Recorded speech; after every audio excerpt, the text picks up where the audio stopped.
स्वागत है दोस्तों आपका एक बार फिर अपने इस चैनल में दीपा पांडे के साथ। साथियों, आज की इस जानकारी में हम आपके वन डे कोर्ट मैरिज यानी जल्द से जल्द जो कोर्ट मैरिज होती है उससे जुड़े आपके सभी सवालों के जवाब देंगे, क्योंकि बार बार कपल्स के द्वारा कॉल करके या कमेंट सेक्शन में हमसे कुछ प्रश्न लगातार पूछे जाते हैं। जैसे कोर्ट मैरिज करने के लिए लड़का लड़की की उम्र कितनी होनी चाहिए, उसके लिए कौन कौन से डॉक्यूमेंट्स रिक्वायर्ड होते हैं, जल्द से जल्द कोर्ट मैरिज या एक दिन में कोर्ट मैरिज कहां और कैसे की जा सकती है, और क्या इस पूरी प्रोसेस में किसी प्रकार का नोटिस घर पर जाता है या नहीं, और ये प्रोसेस होने के बाद जो कोर्ट मैरिज होती है वो कब से वैलिडेट होती है। इसके अलावा अगर कोई व्यक्ति इसको कैंसिल करना चाहे तो क्या कोर्ट मैरिज को घर वाले या कोई भी कैंसिल करवा सकता है या नहीं, और अगर आपको कोर्ट मैरिज के बाद कोई व्यक्ति धमकी देता है तो उस स्थिति में आप पुलिस प्रोटेक्शन कैसे ले सकते हैं। इन सभी आपके प्रश्नों के जवाब हम आज की वीडियो में देंगे, तो जानकारी इम्पोर्टेंट है, इसे अंत तक जरूर सुनिएगा। तो साथियों, यहाँ सबसे पहले हम बात करते हैं कि कोर्ट मैरिज करने के लिए लड़का और लड़की की कानूनन उम्र कितनी होनी चाहिए। जैसे कि हम पिछली सभी वीडियोस में आपको बता चुके हैं कि लड़की की उम्र होनी चाहिए 18 प्लस और लड़के की उम्र 21 प्लस यहाँ पर होनी चाहिए। हम यहाँ रनिंग एज की बात नहीं कर रहे हैं, हम यहाँ बात कर रहे हैं इस एज के कंप्लीट होने की। इसके अलावा लोगों के मन में एक और प्रश्न है कि क्या जो ये लड़की की उम्र है 18 वो क्या आगे बढ़ने वाली है नए साल में। तो हम आपको बता दें कि अभी तक ऐसा कोई भी नोटिफिकेशन नहीं आया है, और आप इस नोटिफिकेशन की अपडेट के लिए हमारे चैनल को सब्सक्राइब कीजिएगा और नोटिफिकेशन बेल को भी ऑन कर लीजिएगा, ताकि अगर नए साल में कोई भी अपडेट आती है, कोर्ट मैरिज में कोई भी चेंजेस होते हैं, तो उसकी सूचना हम आपको दे दें और आप उस सूचना को नोटिफिकेशन बेल को ऑन करने के कारण उस सूचना को सबसे पहले प्राप्त कर लें। तो साथियों, यहाँ आप समझ चुके हैं कि अभी लड़की की उम्र 18 प्लस चाहिए है और 21 प्लस लड़के की उम्र होनी चाहिए है, और डॉक्यूमेंट के रूप में आप दोनों के पास आपका आधार कार्ड होना चाहिए एड्रेस और आईडी प्रूफ के रूप में, और इसके अलावा एज प्रूफ के रूप में आपके पास होनी चाहिए आपकी 10th की मार्कशीट, पैन कार्ड या फिर आपका बर्थ सर्टिफिकेट। इन डॉक्यूमेंट्स के अलावा जरूरत पड़ती है 2 विटनेस की। 2 विटनेस कोई भी हो सकते हैं, आपका रिलेटिव हो सकता है, आपके फ्रेंड हो सकते हैं, या आपका कोई नोन भी हो सकता है।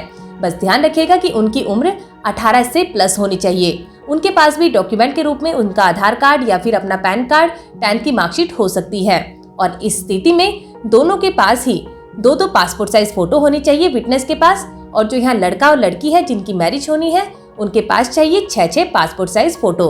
तो साथियों, ये तो थी कुछ जरूरी कंडीशंस आपकी एज, डॉक्यूमेंट्स और विटनेस से जुड़ी। इसके अलावा ध्यान दीजिएगा कि जो कपल्स होते हैं अनलेस उनको कस्टम अलाउ करते हो वो सपिंडा या प्रोहिबिटेड रिलेशनशिप में नहीं आने चाहिए। तो अगर आप इन सभी कंडीशंस को पूरा कर चुके हैं और अब मैरिज करने का डिसाइड कर चुके हैं और जल्द से जल्द ये अपनी मैरिज कंप्लीट करवाना चाहते हैं, तो हम आपको बता दें कि आप यूपी के गाजियाबाद से, मुंबई से और दिल्ली, चंडीगढ़ से अपनी इस मैरिज को जल्द से जल्द कम समय में कंप्लीट करवा के रजिस्ट्रेशन का सर्टिफिकेट ले सकते हैं। इन चारों ही जगह हमारी ब्रांचेस अवेलेबल है। अगर आप इन चारों में से किसी भी जगह अपनी मैरिज को करवाना चाहते हैं तो आप हमसे स्क्रीन पर दिए गए नंबर पर कांटेक्ट करके अपॉइंटमेंट ले सकते हैं। यहाँ हम आपको बता दें कि जो चंडीगढ़ और दिल्ली की प्रोसेस है उसमें 2 से 3 दिन का समय लगता है, लेकिन जो गाजियाबाद और मुंबई की प्रोसेस है वहाँ सेम डे में ही आपका सारा काम कंप्लीट हो जाता है। इन सभी प्रोसेस के बारे में हम आगे आने वाली वीडियोस में डिटेल में बात करेंगे। तो साथियों, आज की इस वीडियो में हम बात करेंगे गाजियाबाद के अंदर एक दिन में मैरिज कैसे कंप्लीट होती है। हम आपको बता दें कि आप मैरिज करने की अगर इच्छा रखते हैं और एक दिन में अपनी मैरिज करवाना चाहते हैं तो आप यूपी के गाजियाबाद आकर अपना ये काम मात्र 3 से 4 घंटों में कंप्लीट करवा सकते हैं, जहाँ मैरिज से लेकर रजिस्ट्रेशन तक का सारा काम 3 से 4 घंटों में कंप्लीट हो जाता है, और आपको सेम टाइम आपकी मैरिज का रजिस्ट्रेशन सर्टिफिकेट भी मिल जाता है, जिस सर्टिफिकेट को आप उसी टाइम अपने मोबाइल से यूपी गवर्नमेंट की वेबसाइट पर ऑनलाइन चेक भी कर सकते हैं। उस वेबसाइट का लिंक भी आपको नीचे डिस्क्रिप्शन बॉक्स में मिल जाएगा, वहां से आप उसे चेकआउट कर सकते हैं। तो साथ ही यूपी के गाजियाबाद की प्रोसेस की बात करें तो यहाँ पर आकर सबसे पहले आप अपने रिचुअल्स के अकॉर्डिंग, अपने रिचुअल्स के अनुसार अपनी मैरिज को परफॉर्म करते हैं। अगर आप दोनों हिंदू हैं तो आप सबसे पहले पंडित के द्वारा अपने फेरे करवाते हैं, आर्य समाज से अपनी शादी करते हैं। अगर आप मुस्लिम हैं दोनों तो आप अपना निकाह करते हैं, और उसके बाद उन प्रूफ्स के बेस पर अपनी मैरिज को मैरिज रजिस्ट्रार ऑफिस में रजिस्ट्रेशन के लिए अप्लाई करते हैं। जिसके बाद सारी फॉर्मेलिटीज पूरी होने पर आपको मैरिज रजिस्ट्रार आपका जो मैरिज का रजिस्ट्रेशन सर्टिफिकेट है वो सेम टाइम ही अलाउ कर देता है, जिसके बाद आप उसी टाइम यूपी गवर्नमेंट की वेबसाइट igarup.gov.in पर उस सर्टिफिकेट को चेक कर सकते हैं, जो सर्टिफिकेट कुछ इस प्रकार का दिखाई देता है, जहां सबसे पहले कॉर्नर पर आपको अपनी जो यूपी गवर्नमेंट की वेबसाइट है उसका एड्रेस दिखाई देगा, जिस पर आप उसे चेक कर सकते हैं। नीचे आपको अपने रजिस्ट्रेशन का एप्लीकेशन नंबर दिखाई देगा, उस एप्लीकेशन नंबर से आप इस सर्टिफिकेट को चेक कर सकते हैं। और इसके अलावा यहाँ पर आपसे जुड़ी सारी डिटेल्स मौजूद होगी। और नीचे यहाँ आप देख सकते हैं मैरिज रजिस्ट्रार ऑफिस की सील और स्टैंप यहाँ पर दिखाई देगी और यहाँ उनके सिग्नेचर होते हैं। और सबसे नीचे यहाँ कॉर्नर पर आप देखेंगे कि आपकी मैरिज का जो डेट है और जो टाइम भी है वो भी यहाँ मेंशन होगा कि कितने बजे आपकी मैरिज हुई है। तो चलिए साथियों, अब इस सर्टिफिकेट को कैसे ऑनलाइन चेक किया जाता है इस प्रोसेस को समझते हैं। सबसे पहले आपको यूपी गवर्नमेंट की इस वेबसाइट पर जाना होगा igarup.gov.in। इस वेबसाइट पर जाने के बाद आप यूपी गवर्नमेंट के इस स्टैंप एंड रजिस्ट्रेशन डिपार्टमेंट की वेबसाइट पर आ जाएंगे, जहां आपको नीचे यहाँ पर क्लिक करना होगा और उसके बाद नेक्स्ट पेज पर यहाँ नीचे विवाह पंजीकरण सत्यापन पर आप क्लिक करेंगे। और नेक्स्ट पेज पर आने पर यहाँ आपको सबसे पहले आपका आवेदन संख्या यानी जो आपका एप्लीकेशन नंबर आपके मैरिज सर्टिफिकेट के कॉर्नर पर मेंशन है उसे यहाँ एंटर करना है। नीचे आप अपने मैरिज की डेट एंटर करेंगे और यहाँ से ये कैप्चा फिल कर देंगे और देखे पर क्लिक कर देंगे। जिसके बाद जो नेक्स्ट पेज ओपन होगा वहाँ कॉर्नर पर आपको कई ऑप्शंस दिखाई देंगे, या तो आप उस सर्टिफिकेट को हिंदी में देख सकते हैं या फिर इंग्लिश में, तो आप अपने अकॉर्डिंग उसे चूज करेंगे और इस प्रकार से आपका सर्टिफिकेट यहाँ पर शो होगा और यहीं से आप इस सर्टिफिकेट को प्रिंट आउट भी कर सकते हैं।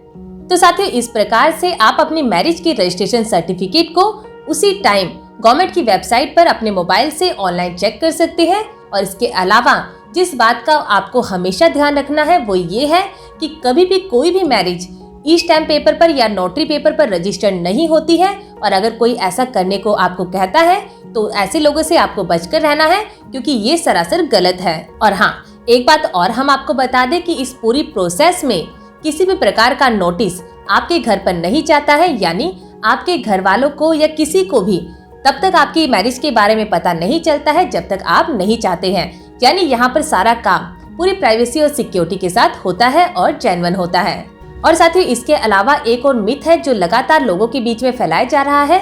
कपल्स ही हमें कॉल करके बताते हैं कि उन्हें कहा जाता है कि जब आपकी कोर्ट मैरिज हो जाएगी उसकी 3 महीने तक या 6 महीने तक आपको घर वालों से छुप कर रहना है, क्योंकि तब तक आपकी कोर्ट मैरिज पक्की नहीं होती है जब तक आपका 6 महीना कंप्लीट ना हो जाए। तो हम आपको बता दें कि ये बिल्कुल गलत बात है। ऐसा कोई भी कहीं पे भी रूल नहीं है। जैसे ही आपकी मैरिज परफॉर्म होती है, वो रजिस्ट्रेशन का सर्टिफिकेट आपको मिल जाता है, सेम टाइम से ही आप कानूनन रूप से पति पत्नी बन जाते हैं। उसके बाद आपकी मैरिज को कोई भी व्यक्ति कैंसिल नहीं करवा सकता है। और अगर आपको खुद भी डाइवोर्स लेना चाहते हैं तो उसके लिए आपको कोर्ट की परमिशन चाहिए होती है। यानी एक बार मैरिज का सर्टिफिकेट आपके हाथ में आ जाए, आप रिचुअल्स के अकॉर्डिंग मैरिज कर लें, तो उसके बाद उस मैरिज को तोड़ने के लिए सिर्फ कोर्ट की परमिशन चाहिए होती है। डाइवोर्स के द्वारा ही उस मैरिज को तोड़ा जा सकता है। कोई भी माता पिता या घर वाले उसको कैंसिल नहीं करवा सकते हैं। और साथियों, रही बात आपको धमकाने की या गैर कानूनी रूप से परेशान करने की, तो हम आपको क्लियर कर दें कि मैरिज करना आपका एक कानूनन अधिकार होता है। अगर आप बालिग हैं, आप अपनी मर्जी से किसी व्यक्ति को चुनकर उसके साथ शादी करना चाहते हैं, तो आपने कोई अपराध नहीं किया है। ये आपका कानूनन अधिकार है जिसका आपने प्रयोग किया है। तो इसलिए आपको मैरिज के बेस पर किसी से डरने की जरूरत नहीं है और ना ही किसी से बदतमीजी करने की जरूरत है। आपको चाहिए कि अगर कोई व्यक्ति आपको धमकी देता है या बेवजह परेशान करता है, तो या तो आप 100 नंबर डायल करके पुलिस में इसकी कंप्लेंट कर सकते हैं, या फिर आप डायरेक्ट एसपी ऑफिस पर लिखित दरखास्त देके आप अपने लिए सुरक्षा की मांग भी कर सकते हैं। और हाँ, अगर किसी भी कारण से आपको लगे कि पुलिस आपकी बात नहीं सुन रही है या पुलिस ही आपको बेवजह परेशान कर रही है, तो आप डायरेक्ट कोर्ट में जाकर भी अपने लिए प्रोटेक्शन ले सकते हैं। तो उम्मीद है साथियों, आज की जानकारी के माध्यम से हम 1 डे कोर्ट मैरिज से जुड़े आपके सभी सवालों के जवाब दे चुके होंगे। अगर इसके अलावा भी अगर आपकी कोई क्वेरी है तो आप नीचे कमेंट सेक्शन में या फिर स्क्रीन पर दिख रहे नंबर पर कांटेक्ट करके हमसे पूछ सकते हैं। तो फिर मिलेंगे आपसे ऐसे ही किसी नए टॉपिक के साथ, किसी नई कानूनी जानकारी के साथ। तब तक के लिए नमस्कार।